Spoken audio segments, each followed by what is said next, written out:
Ako si Paulita Gomez, mayaman, matalino, at kabigha-bighani, pamangkin ni Doña Victorina at asawa ni Juanito Pelaez. Akala ng marami ay masaya na ako sa buhay, sapagkat ano pa ang kailangan ng isang babaeng tulad ko?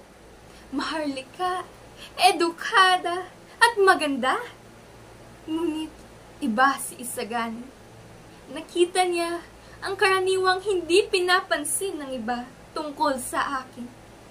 Ang nag-iisang tao na binibigyang halaga ang katauhan ko.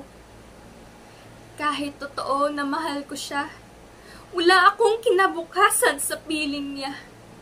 Siya at ang kanyang mga liberal na ideya. Anumang pigil ay hindi niya magawang piliin ang sarili. Hindi niya magawang piliin ako. Kahit mahal ko man si Isagani at para sa kanya tumitibok ang puso ko, mas pipiliin ko pa rin si Juanito.